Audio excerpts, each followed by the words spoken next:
विष्णु भगवान की जय, नारायण भगवान की जय, वासुदेव भगवान की जय। मार्गशीर्ष मास कृष्ण पक्ष उत्पन्ना एकादशी की कथा मैं आपको सुनाता हूँ।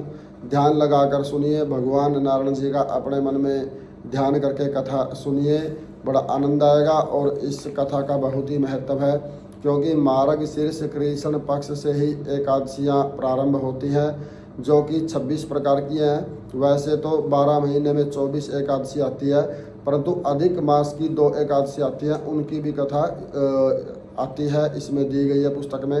तो मैं आपको मार्गशीर्ष कृष्ण पक्ष की उत्पन्ना एकादशी की कथा सुनाने जा रहा हूँ। ध्यान लगाकर आप कथा सुनिए, एक बार जोर से बोल दीजिए, नारायण भगवान की जय, विष्णु भगवान की जय, वासुदेव भगवान की जय। नैमिषारण्य तीर्थ में इकट्ठे हुए 88,000 ऋषियों की महती सभा में कथा करते हुए श्री सूत जी ने कहा, हे ऋषियों, भगवान आनंद कंद मुरली मनोहर ने प्राचीन काल में जो सर्वोत्तम व्रत और उसके महत्म को अपने परम भक्त अर्जुन के प्रति विधि विधान से वर्णन किया था, अब वह एकादशी का सर्वश्रेष्ठ व्रत आपके सम्मुख वर्णन करता हूँ। अतएव सावधान होकर सुनने का कष्ट करें।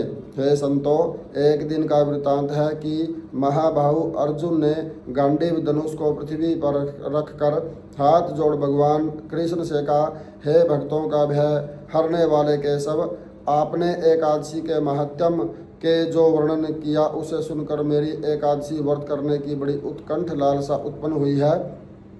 अतः आप उसकी संपूर्ण विधि मेरे सम्मुख कहने की कृपा करें।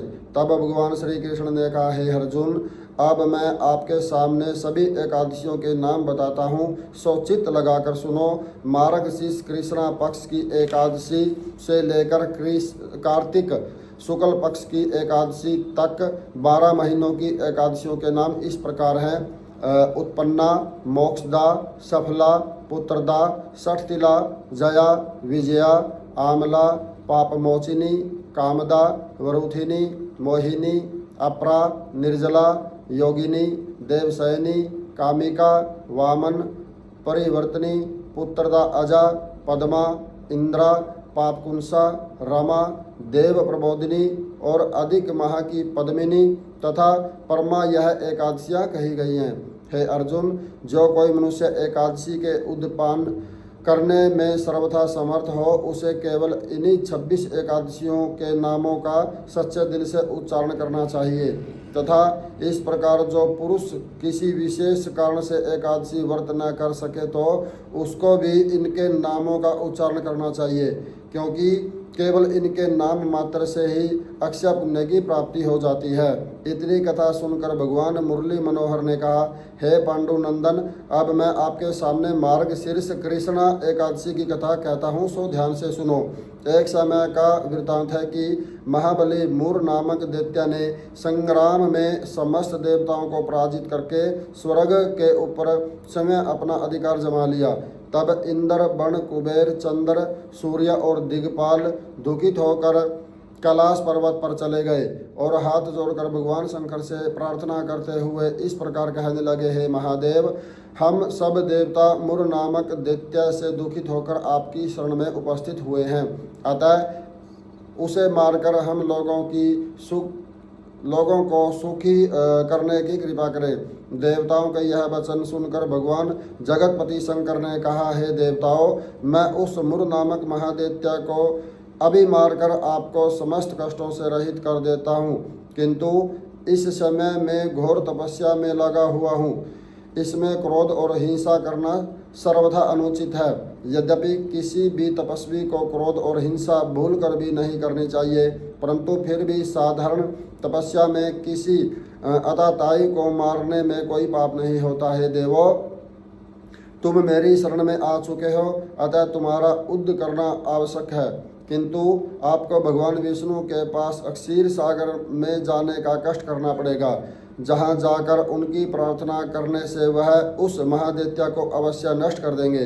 इसलिए तुम्हारे थोड़े से कष्ट करने से वह दुष्ट भी मारा जाएगा और मेरी तपस्या भी भंग नहीं होगी। भगवान शंकर की यह बात सुनकर सब देवता भगवान विष्णु के पास गए। वहां जाकर उनकी प्रार्थना करते हुए कहने लगे, हे जगदीश्वर, ब्रह्मा कुल में उत्पन्न नाड़ी जंग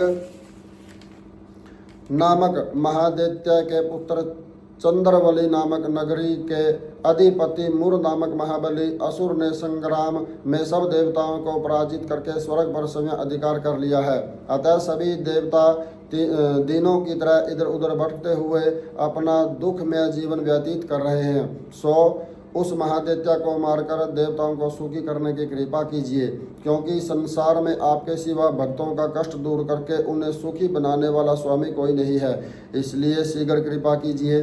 देवताओं की इस प्रकार प्रार्थना सुनकर प्रसन्न होते हुए भगवान विष्णु ने कहा, हे देवो, उस दुरात्मा दैत्य को मारकर तुम्हें शीघ्र ही सुखी बनाऊंगा, अतः तुम्हें उसकी ओर से निश्चिंत हो जाना चाहिए। हे अर्जुन, विष्णु भगवान के यह वचन सुनकर देवता बड़े प्रसन्न हुए। तत्पश्चात देवताओं को साथ लेकर भगवान जनार्दन ने ज्यों ही उस महादैत्य मुर को संग्राम के लिए ललकारा, त्यों ही वह दैत्य अपनी महासैन्य को सजाकर और नाना प्रकार के आयुधों को लेकर भगवान से युद्ध करने के लिए आकर उपस्थित हुआ। इसके बाद देव और असुरों का युद्ध प्रारंभ हो गया।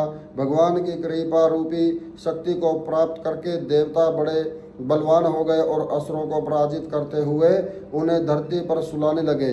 अपनी सेना को देवों द्वारा हताहत होते देखकर मुर ने क्रोध का कोई ठिकाना न रहा और कराल काल के समान अपने बाणों को धनुष पर रखकर मलयकाल के महादेव के समान देवों पर बाण वर्षा करने लगा। है अर्जुन, बाण वर्षा से विचलित होकर समस्त देवता बोले, हे भगवान, रक्षा करो। इस प्रकार चिल्लाते हुए भगवान से प्रार्थना करने लगे। हे अर्जुन, दैत्यों के बाणों से देवताओं को विकल देखकर एकादशी के पर्व की लक्ष्य करते हुए भगवान ने विचार किया कि यदि ब्रह्मकुल उत्पन्न मुर दैत्य को एकादशी के दिन मारा जाता है तो धर्म का उल्लंघन और ब्रह्म हत्या का पाप होता है, और यदि नहीं मारा जाता है तो उस दिन देवताओं को दुख के समुद्र में गिरना पड़ता है। अतः कोई ऐसा उपाय सोचना चाहिए जिससे यह दैत्य भी मारा जाए और ब्रह्म हत्या के महापाप से भी बचा जाए। इस प्रकार विचार करने के पश्चात भगवान विष्णु उस दैत्य के सामने जाकर उसे इस तरह खिलवाड़ करने लगे जैसे बिल्ली मूसे से करती है। तब भगवान को सामने देखकर वह दैत्य देवों की ओर से ध्यान हटाकर उनसे युद्ध करता हुआ भगवान पर नाना प्रकार के सहस्रों का प्रहार करने लगा। दैत्य को अपने ऊपर क्रोधित होकर सहस्र चिल्लाते हुए देख भगवान उसे बुलावा देने के लिए उसके अगाड़ी होकर भाग पड़े। लक्ष्मीपति को रण में भागता देख वह दैत्य अपने मन में बड़ा हर्षित हुआ। इसके बाद उन्हें पकड़ने के लिए उनके पीछे हो लिया।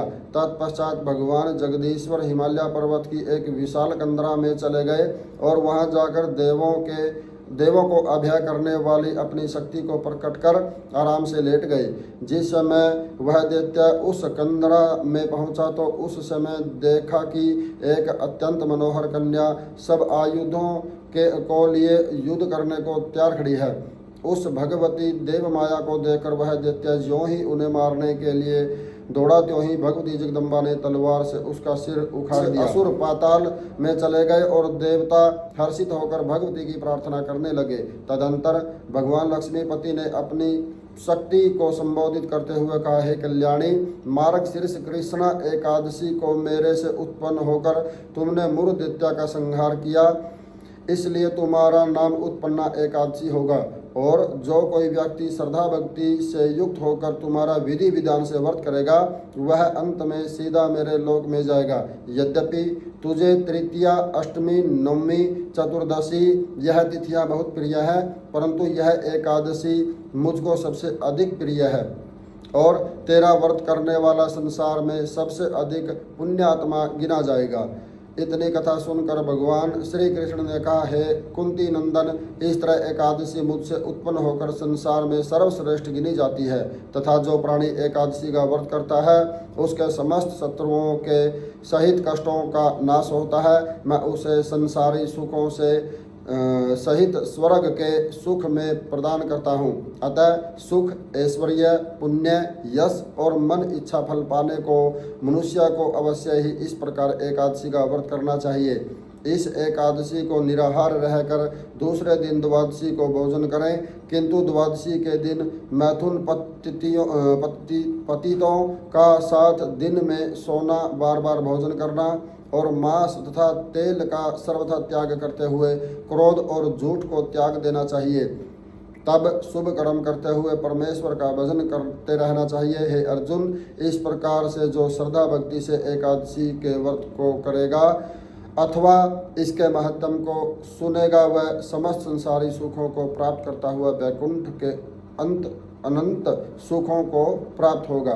बोलिए नारायण भगवान की जय, विष्णु भगवान की जय, वासुदेव भगवान की जय। हर महीने की एकादशी की कथा मैं अपने चैनल पर डालूँगा। आप मेरे चैनल को सब्सक्राइब करें, कमेंट करें, शेयर करें। धन्यवाद। नारायण भगवान की जय, विष्णु भगवान की जय, वासुदेव भगवान की जय, आप सभी भक्तों की जय।